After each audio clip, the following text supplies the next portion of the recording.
Hello दोस्तों, स्वागत है MGR टेक्निकल पर। दोस्तों हमारे पास है एक ड्रिल जो कि छोटी हैंड ड्रिल होती है। आज हम दोस्तों इसको किस तरह से किस तरह से इसको रिपेयर किया जाता है, इस वीडियो में आज इसी को जानने वाले हैं। तो दोस्तों ये मैंने इसको खोल लिया है। अब अगर चूँकि मैं इसे खोल कर दिखाता तो बहुत लंबी वीडियो हो जाती, इसलिए मैंने इसे खोल कर रख लिया है।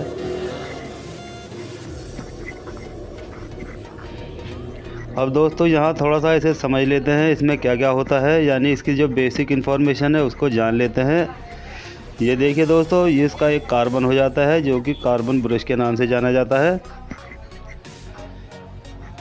ये यहाँ इस पर जो ये कम्यूटेटर दिखाई दे रहा है इस पर लगाए जाते हैं, यानी एक उस साइड लगा हुआ होता है और एक इस साइड लगा हुआ होता है, जो कि कम्यूटेटर चलने पर ये आपस में कम्यूटेटर से टच हो जाते हैं, जिससे आर्मेचर घूमता है।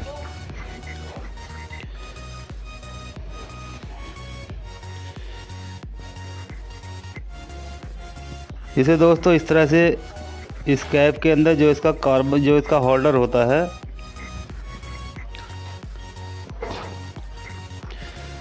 यानी कि इसका जो कार्बन होल्डर होता है उसके अंदर इसे इस तरह से लगा लेते हैं और ऐसे इस तरह से इसका जो एक बेस बना हुआ होता है उसमें ऐसे लगा लेते हैं।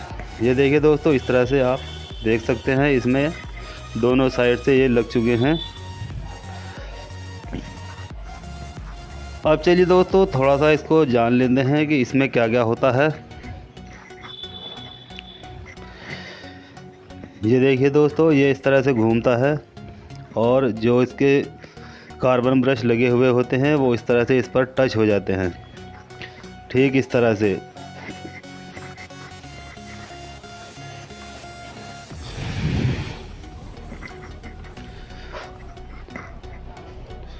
ये दोस्तों इसका कम्यूटेटर हो जाता है, ये बेरिंग हो जाता है और ये इसकी फील्ड होती है जो कि जिसमें कॉइल लगी हुई होती है, और इसी के अंदर ये आर्मेचर लगा हुआ होता है। ये गरारी हो जाती है और ये इसका चक नट हो जाता है जिसमें बर्मा लगाया जाता है। और दोस्तों ये हो जाता है इसका एक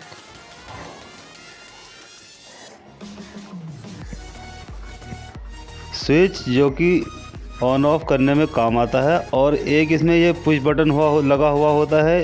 ये इस तरह से इसे जैसे ही हम दबाते हैं और इसे पुश कर देते हैं तो ये हमारा लॉक वहीं रुक जाता है, लॉक हो जाता है और सप्लाई निकलनी शुरू हो जाती है। अब चलिए दोस्तों इसे थोड़ा सा चेक कर लेते हैं इसमें क्या कमी है। तो यहाँ मैं सीरीज़ वायर लगा कर देख लेता हूँ। ये देखिए दोस्तों, यहाँ हमारी सीरीज़ यानी कि लाइट इसमें आ रही है और दूसरी साइड को इसमें नहीं निकल रही है।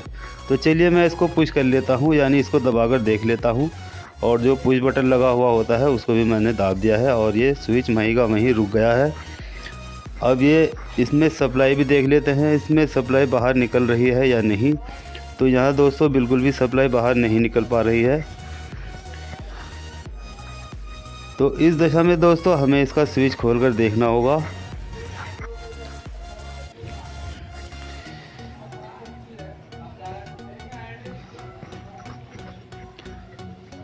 तो चलिए सबसे पहले इसके स्विच को खोल लेते हैं। यहाँ दोस्तों इसमें दो स्क्रू, छोटे छोटे स्क्रू प्रोवाइड किए गए हैं जिनको इस तरह से खोल लेना होता है, और इनको खोलने के बाद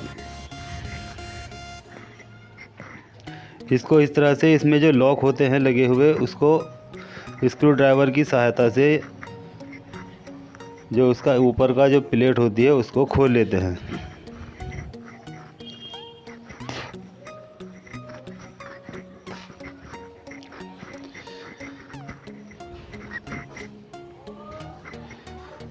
तो चलिए दोस्तों मैं इसे जल्दी से खोल लेता हूँ और उस खोलने के बाद इसको देख लेते हैं कि इसमें क्या क्या होता है।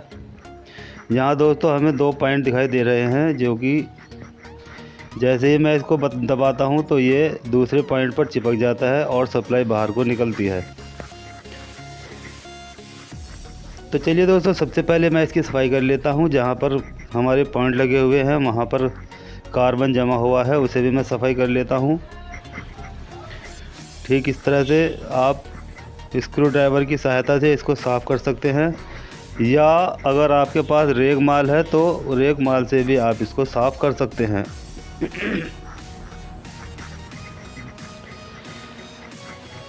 तो चलिए दोस्तों, ये मैंने इसको स्विच को बंद कर लिया है और सब स्विच बंद करने के बाद भी हमारी सप्लाई नहीं मिली। तो मैंने इसके जो चेक किया है, यहाँ पर हमारी जो फील्ड है ये शॉर्ट हो चुकी है, यानी कि यहाँ पर ये शॉर्ट हो चुकी है। तो दोस्तों यहाँ हमको सोल्डर आयरन की मदद से यहाँ टाँका लगा लेना होगा। अब दोस्तों देख सकते हैं यहाँ से शॉर्ट हो चुका है और इसको हम सोल्डर आयरन से टाँका लगा लेते हैं। तो चलिए दोस्तों, मैं भी इसमें टाँका लगा लेता हूँ। सबसे पहले मैं इसमें पेस्ट लगा लेता हूँ और पेस्ट लगाने के बाद इसमें मैं सोल्डर से टाँका लगा लेता हूँ। अब चलिए दोस्तों, मैंने यहाँ टाँका लगा लिया है और मैंने इसको चेक भी कर लिया है। इसमें करंट आना शुरू हो चुका है और अब मैं इसको मशीन के अंदर कुछ इस तरह से, जिस तरह से मैंने इसको निकाला था उसी तरह से इसको फिट कर लेता हूँ। आपको भी इसी तरह से फिट कर लेना होगा। बिल्कुल भी सेटिंग इसकी इधर से उधर नहीं होनी चाहिए, नहीं तो थोड़ी सी दिक्कत आ जाती है। इसलिए बेहतर होगा इसकी सेटिंग जैसी थी वैसी की वैसी ही रखनी होती है। तो चलिए दोस्तों, मैंने इसको सेट कर लिया है और अब मैं इसको अच्छी तरह से बंद कर लूँगा। तो यहाँ दोस्तों मैंने इसको बंद कर लिया है। अब बारी आ जाती है इसके जो मैंने स्क्रू खोले थे उनको लगाने की। तो मैं एक एक करके इन स्क्रू को भी लगा लेता हूँ। जो स्क्रूज़ मैंने इसके खोले थे उनको भी एक एक करके मैं बंद कर लेता हूँ। तो चलिए दोस्तों, यहाँ मैं इसको बंद कर लेता हूँ। यहाँ मैं आपको एक बात बता देना चाहता हूँ, जो भी दोस्त यानी जो भी मेरे भाई मेरे इस वीडियो पर नए आए हैं वो सबसे पहले चैनल को सब्सक्राइब कर लें, और जो दोस्त पहले से ही सब्सक्राइब है वो चैनल को लाइक और शेयर करें। तो चलिए दोस्तों, यहाँ हमारी वीडियो पूरी हो चुकी है और अब मैं इसको चलाकर देख रहा हूँ। तो ये आपके सामने दोस्तों बिल्कुल मशीन ओके हो चुकी है, यानी कि अब ये बिल्कुल सही दिशा में काम कर रही है, यानी कि बिल्कुल सही हो चुकी है। तो चलिए दोस्तों, मिलते हैं अगली वीडियो पर। तब तक के लिए खुदा हाफिज़।